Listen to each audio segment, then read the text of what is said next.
Hello, everybody. Thank you for joining us here with the Office of Economic Vitality. Thank you so much for being here. We're so excited to have the discussion today, the ABCs of the DBD and ACDBE programs. That is a mouthful, and it's important to know that these are very important programs that are offered by the Office of Economic Vitality. During today's program, we want to ask you all to share this post, tag a friend, and make sure you are engaging with us in the comments. We want to hear from you, and we'll be able to get your questions and comments to all of our speakers today. Without further ado, I'd like to go ahead and send it over to Mr. Daryl Jones, Deputy Director for the Office of Economic Vitality, Minority Women Designation Unit, and also many divisions. You're basically the face of OEV. Wait a minute. I am not the face of OEV. One of the faces. Thank you. A familiar face. Better. And with that thought in mind, I want to acknowledge our director, Christina Paredes, and her leadership, and that we're here in the Office of Economic Vitality, as many of us have had to do. We are redefining the way that we communicate with our public, and we are no exception in that regard. And we want to make certain that our public is very much aware of the different offerings that we do in collaboration with other state agencies, as well as other divisions of our municipal government, in an effort to make certain that minority and women-owned businesses have opportunity to make to engage with our government through procurement processes, so that they can remain the important, have the kind of important impact that we want them to have in our local community and in our local economy. To that end, our DBE administrator, Ms. LaTanya Raffington, and senior coordinator in our office, who, by the way, will be celebrating 25 years of expertise in this subject matter area of supplier diversity, is bringing us all together to talk about what we know is an important opportunity for minority women-owned businesses, and that is to become certified as airport concessionaire DBEs or as DBEs, disabled business enterprises. We know that this is a fantastic opportunity for those businesses that earn that designation to be able to secure procurement contracts beyond what their MWSBE designation will afford. And so we want to encourage as many of our viewers to take advantage and learn more about the ACDBE and the DBE portion of the work that we do here at the Office of Economic Vitality, ably managed by Ms. LaTanya Raffington. So thank you for coming on board, and we hope you can look forward to learning a lot. And if you can't remain with us, know that this same broadcast will be archived here on Facebook, but also on our YouTube channel as well, so that you can review it at your leisure and also share it with others in an effort that they too might be made aware of the opportunities that are made available through the City of Tallahassee and our ACDBE DBE programs. And thank you also to our presenters today for their being a part of what I know will be a fantastic conversation with the Office of Economic Vitality. Thank you, LaTanya, for convening us. And thank you, Chrissy, for being our moderator. Thank you, Daryl. Thank you, Chrissy. We'll start today talking about the disadvantaged business enterprise. And the DBE is a federal program created for business owners deemed socially and economically disadvantaged. And before you ask the question, what is socially and economically disadvantaged, let me say that it is a business that is owned by an individual who has experienced disadvantages due to your race, your ethnicity, or cultural or lack of capital. And the Airport Concession Disadvantaged Business Enterprise Program is similar to the DBE program. The program is designed to level the playing field for all small businesses that want to participate in contract opportunities at airports. DBE and ACDBE certification, that helps your business to compete on contracts that are federally funded. The Tallahassee Airport, and I should say the Tallahassee International Airport, received federal funds from the FAA, and also StarMetro, our transit unit, receives federal funds from the FTA. Next slide. Now, let's talk about eligibility. Next slide. Your firm must be a for-profit business that performs or seeks to perform transportation-related work or concession activity. You know, we do have concessions at the Tallahassee International Airport that I'm sure that you've seen if you visit the airport. Now, if you're for a recipient of the Federal Transit Administration, Federal Highway Administration, or Federal Aviation Administration funds, your firm should also be at least 51% owned by a socially and economically disadvantaged individual who also controls the firm. The firm's disadvantaged owners must be U.S. citizens or lawfully admitted permanent residents. These are the following groups that are applicable to the ownership. They should be Black Americans, Hispanic Americans, Native Americans, Alaska Natives, Asian Pacific Americans, Subcontinent Asian Americans, and women. Those are the groups that are eligible for certification. Now, in addition to the bullets that I just pointed out to you, for ACDBE certification, you must also meet the SBA size standards. It means that the business cannot exceed 23.98 million in gross annual receipts, or for DBE, 56.42 million for ACDBEs. And there also are other size standards that come into play depending on what type of business that you own. Next slide.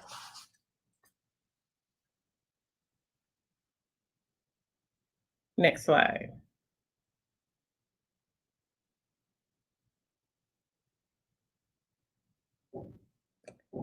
Okay, I'm going to talk about DBE, ACDBE certification. Certifying businesses in the community is very important to us, and we want our DBEs and ACDBEs to be equipped with the resources necessary to navigate and compete in today's marketplace. Our online certification process includes creation of an online account, completion of the online application for the certification type you're seeking. So you would have to designate if it was DBE or ACDBE. Providing the required documentation is very necessary. We can only complete your application when we have all of the information that we have requested. So it's very important that you provide all of the information in a timely manner. You can find our certification portal at www.oevforbusiness.mwsbe.com.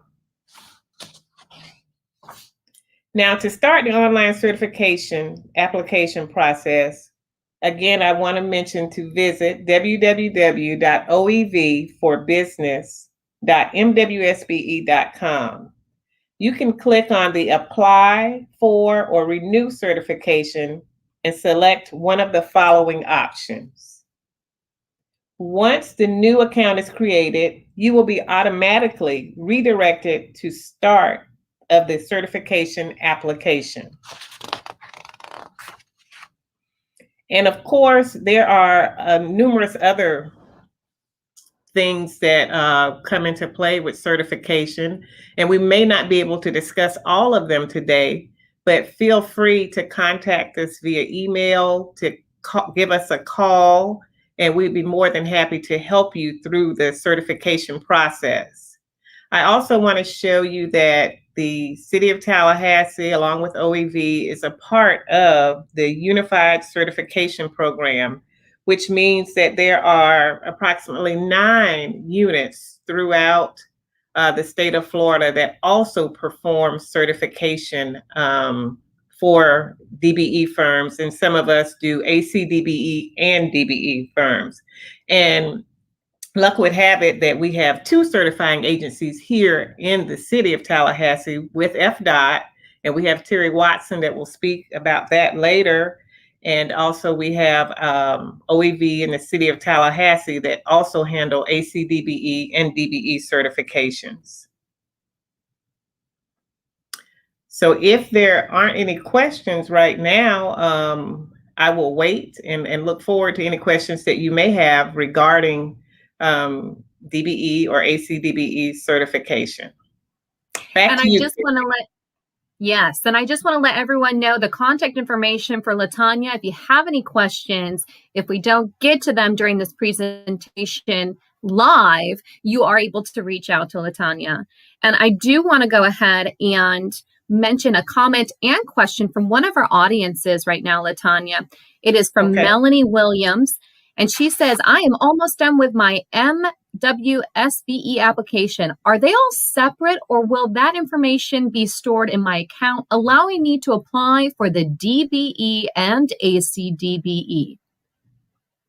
I believe, Melanie, that the basic information will carry over because we use the same portal for our MWSBE, DBE, and ACDBE certification. But of course, because they require different supporting documentation, you may have to provide that information to complete the certification process.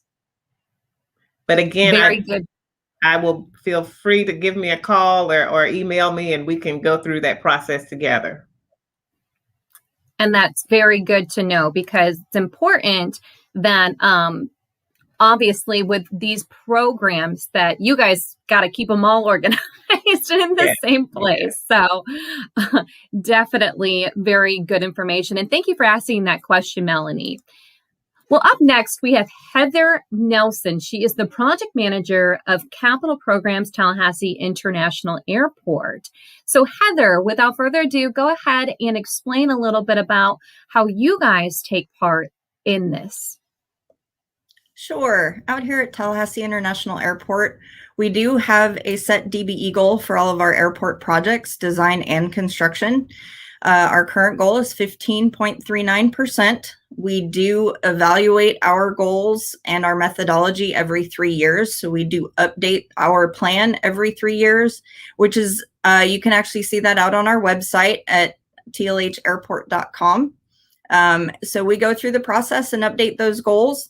We do track those goals with all of our projects and all of our consultants and contractors. And we do report back to the FAA and FDOT as far as what our achievements are and how well we've done throughout all of those projects. And how do you work in correlation with everyone who is involved in the programs? Where do we see you in the steps of the process? So I oversee all the construction here at the airport. I work with our design consultants and all of our contractors from start to finish, from project initiation to project closeout. So we work with OEV and City of Tallahassee Purchasing when we set up our bid documents and establish those goals in those bid documents, and just monitor that through the pay requests and what the subcontractors are being paid, and make sure that they are paid in a timely manner and that we do our best to achieve those goals. Great. And so, LaTanya, you would be the first step into this process as far as the gateway with the community, correct? Yes, we do the initial certification, and then our office also follows Heather and Victoria's contracts. We attend their pre-bid meetings, and we present about the ACDBE or DBE goals that pertain to those particular projects. Very good. And we do have a question here. I believe, Heather or LaTanya, this may be for you. And it is from Melanie. She says, does the airport use contracts for vehicle cleaning and detailing? I don't know that we currently do. Most of the contracts that we use are through the City of Tallahassee. If there's someone that already has a contract, we would do that. I'm unfortunately in charge of most of our larger construction projects, not necessarily those type of services. There may be something on Victoria's side with the ACDBE and the rental cars that use those services. So she can probably answer that question a little bit better than I can.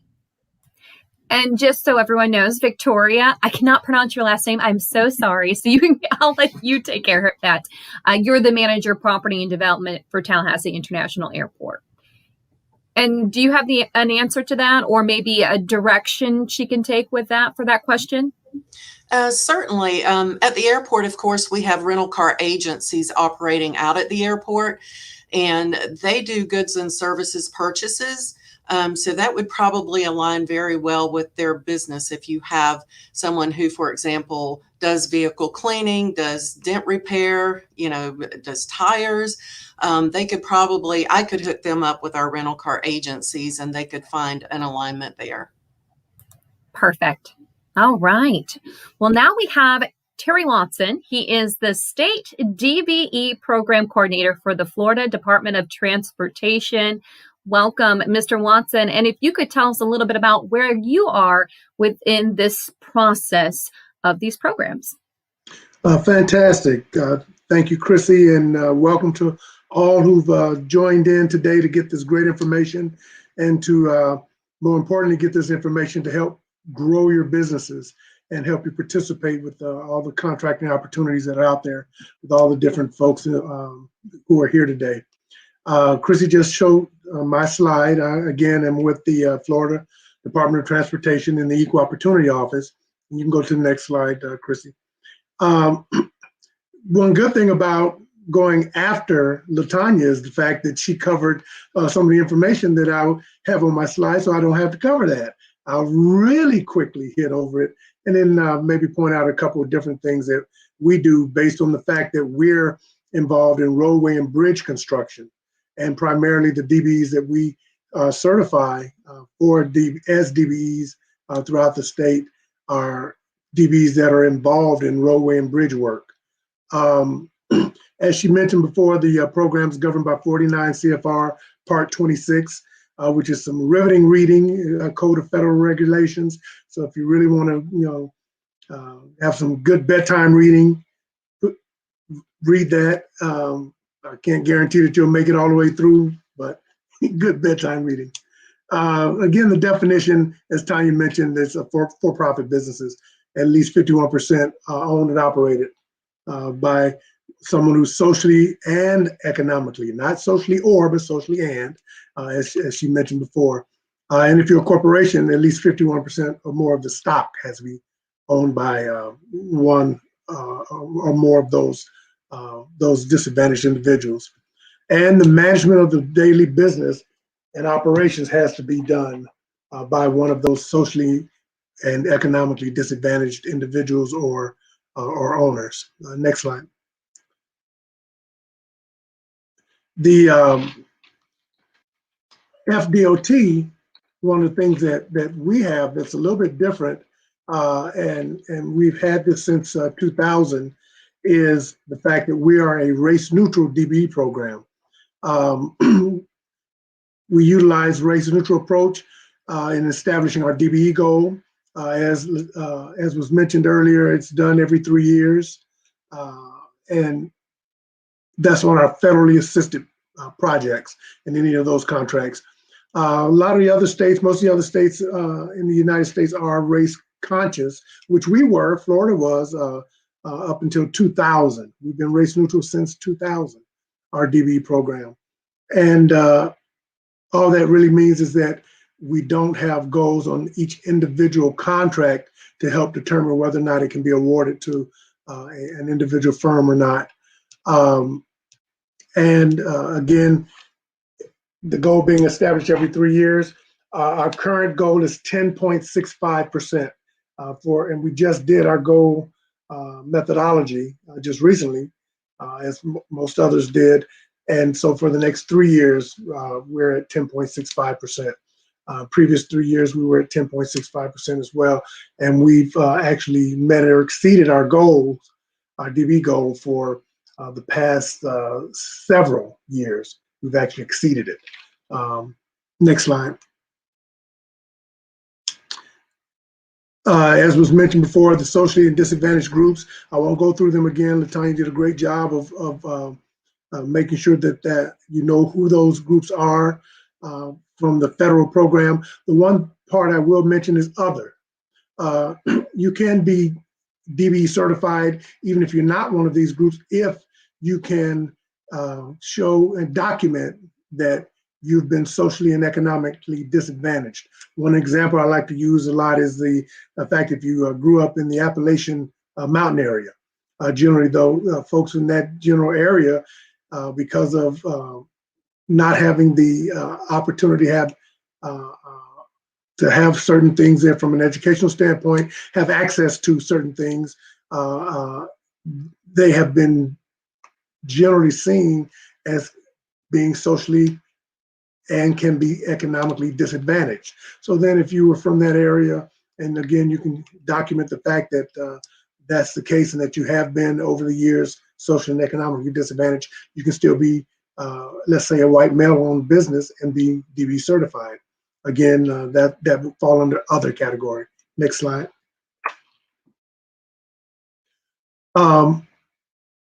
Again, as LaTanya mentioned, you must be a U.S. Citizen or permanent resident alien. You got to show your ownership, and you must control the business.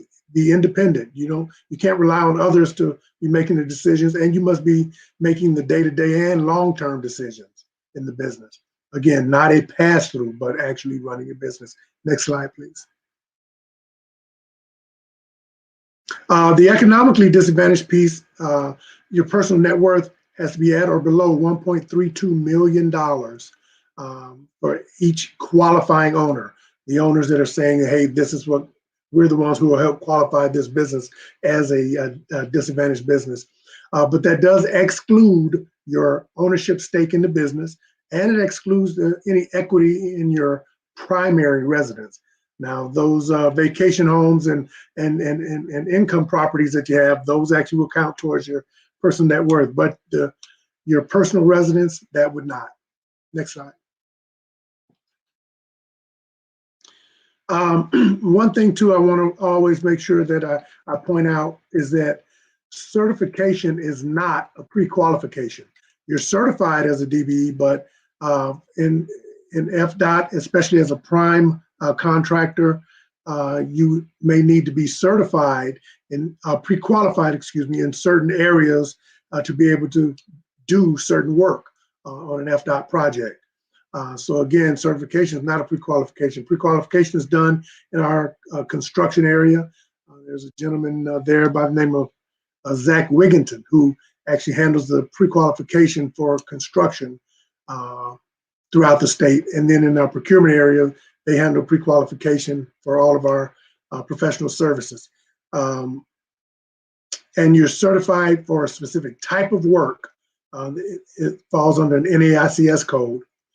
And a couple other important pieces are that if, as you're becoming DBE certified or applying, the burden of proof is on the applicant as you're becoming DBE certified to show that you actually qualify to be a DBE.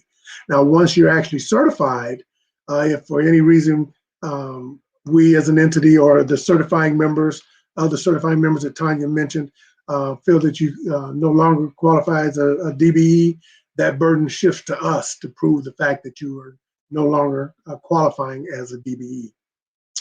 Next slide. Just some contact information for everybody.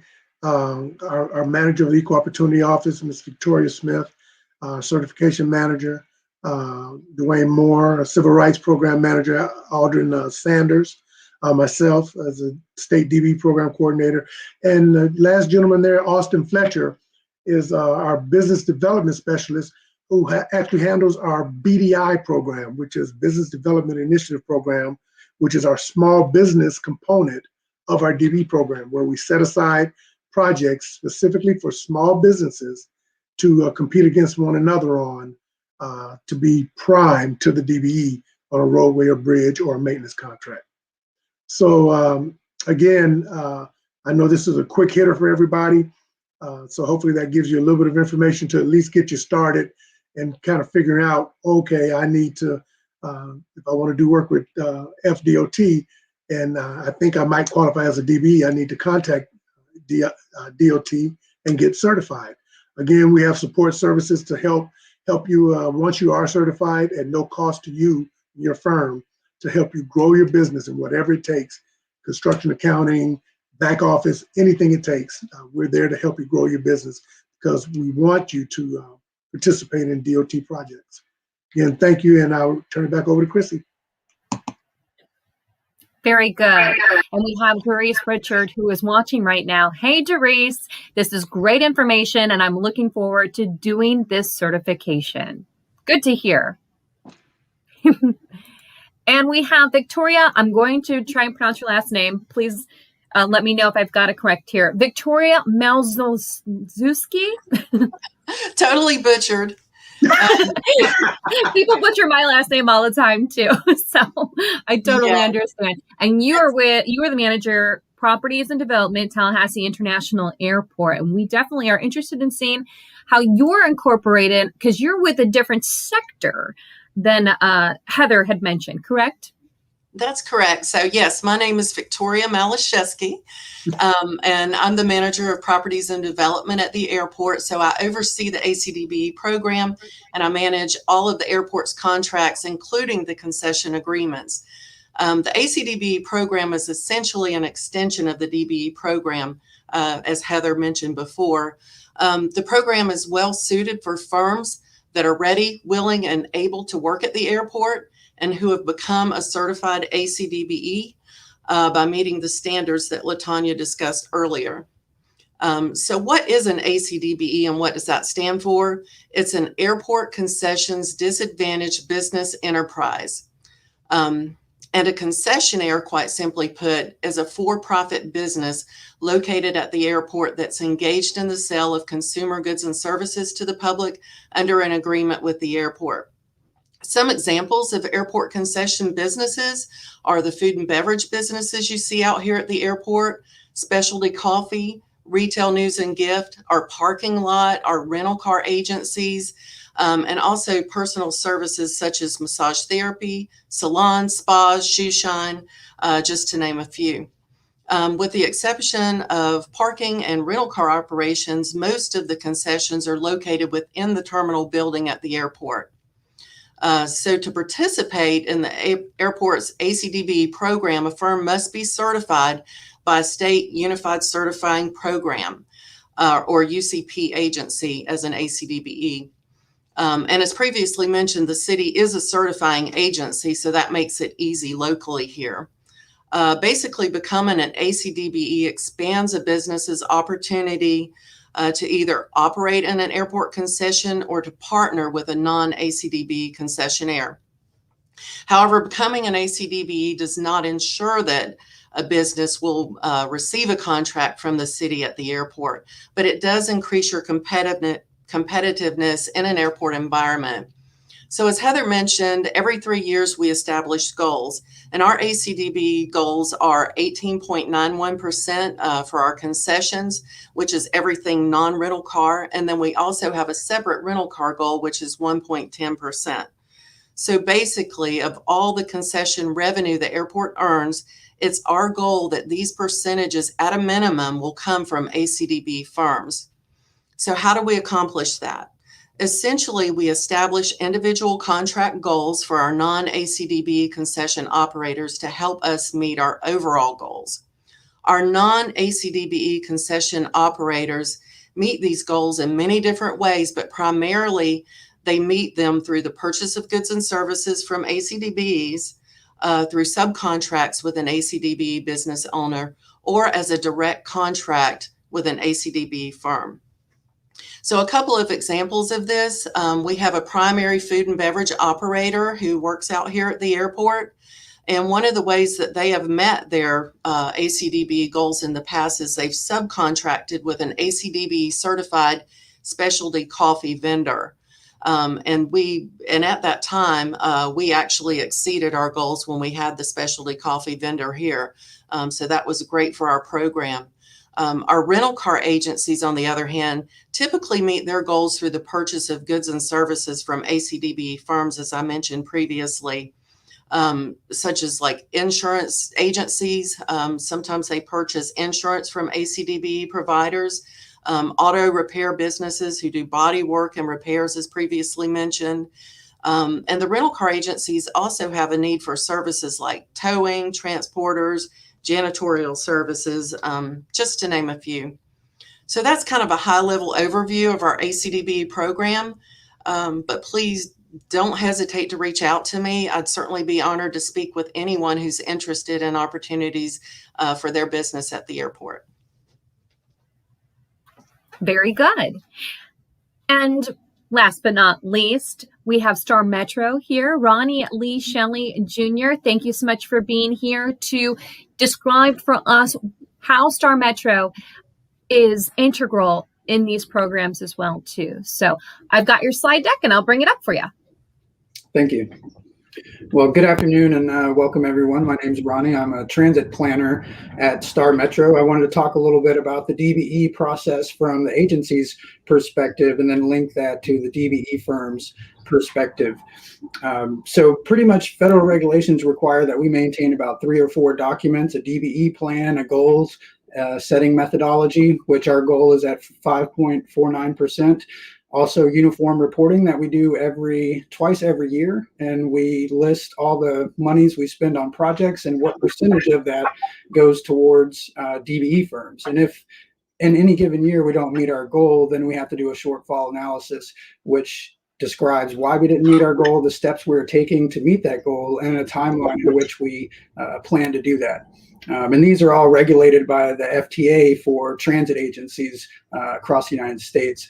We also have to find resources for locating DBEs. And for this, we use the FDOT certified DBE directory, FTA and US Census Bureau websites, and most importantly, the OEV. They are a direct contact to local small businesses as well as DBE firms. We also have to do meaningful engagement. Next slide. So what does this mean for small businesses? Well, for the DBE goal, the 5.49%, on all of our expenditures for the 3-year period of 2019 through 2021, we come up about $360,000 that we have to spend towards DBE firms. And there's 2 ways that we work to connect with DBEs, and that's through the RFP process, or request for proposals, procurement through the city. And there's 2 ways for that. One is to be a prime, to be directly awarded a contract from StarMetro, or to be a subprime, which is a subcontractor on someone who was directly awarded the contract with StarMetro. In the meaningful participation, we have to do more than just check a box. We have to reach out to the community and find out what's out there, what's available, and how we can use it. And one of the things we do is anytime we make adjustments or a new document that I just listed, we have to put that out to the public for a 30-day period and hold meetings. And so once we find out DBEs and their email address and contact information from the OEV, then we send out an email blast to let them know that that's going on.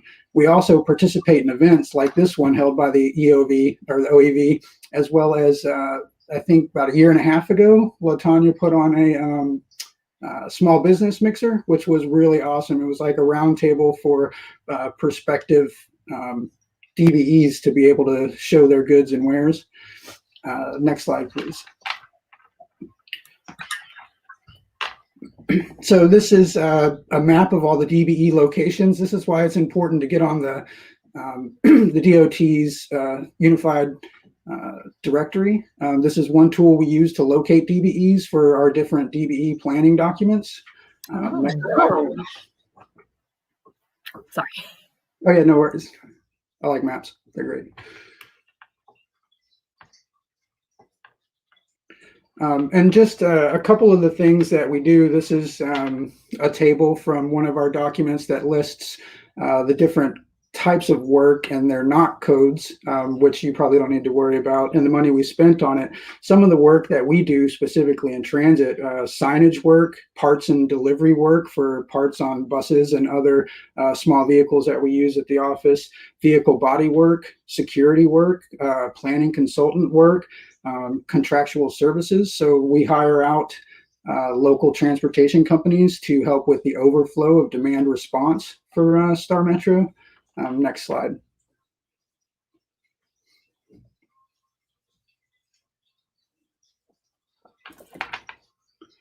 And so really the connection between our agency and you as the DBE is here in the RFP for StarMetro for the procurement. Like I mentioned before, there are prime contracts and subprime contracts for DBEs. For us, some of the parts that I mentioned, we work with DLR distributors and My Parts Express, which are some local DBE firms that are parts distributors. Also, as I mentioned, we're the CTC, the Community Transportation Coordinator for this area. So we have pass-through funds and also contract out different services. One local DBE provider we work with is Cecily Rose Transit, and her company handles a lot of our demand response overflow from StarMetro. With the subprime, this is where a DBE firm gets hired as a subcontractor on someone who was awarded it. We recently put an RFP out for automatic passenger counters, which count the people getting on and off the bus. And within that contract, we had a contract goal of 5.49%, but the prime was able to secure 10% with a DBE firm here locally, Elite Services Installation, and that ended up being about $41,000 worth of the total contract that they earned for just installing as a subcontractor. As we mentioned before with the CTC, another agency that we contract out for overflow on demand response is Tomahawk Transit. And in their bid proposal, they stated that they would work to get 10% DBE participation. And that's what's called good faith effort. So we don't really require that they meet our goal, but we ask that they try to. And as long as they make a good faith effort, then that's pretty much sufficient.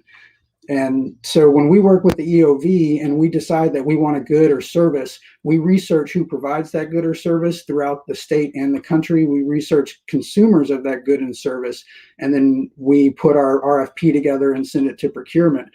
Through that research process, we discover DBEs and larger firms and that they can provide the work for us and they meet our standards. Then we put them on a list and we send them an email when the RFP goes out to bid.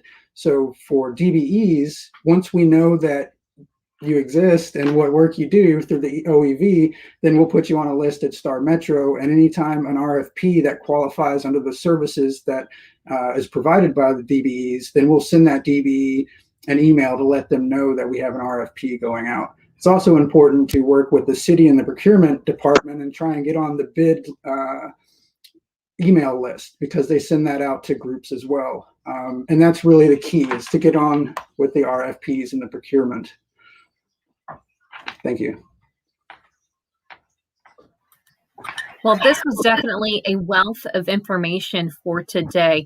And we do have a question. I know LaTanya was speaking in the chat with Doris about this, but it is a good question, and for everyone else to know. And I'll let you, LaTanya, explain it a little bit more in depth. Is this question here? So, if your business is already a DBE with OEV and with FDOT, is this ACDBE another certification opportunity? And so I'll let you take that one, LaTanya. Okay, as I mentioned in the chat, DBE and ACDBE are separate designations. And so because Doris has already completed her DBE certification, it would not be hard at all to complete the ACDBE portion of it. We would use a lot of the same information, and then we would review it and be able to grant the certification if all of the criteria is met. Perfect. So basically it's just one more step, but it's almost as if all the information will just be brought in and it's pretty simple and easy. Right. And that's because of the certification that we use, certification portal. All right, great. We've got a question here from Amy Longstreet. Who is the contact at FDOT for pre-qualification for professional services? And you're muted, Mr. Watson, so I know you're taking that question.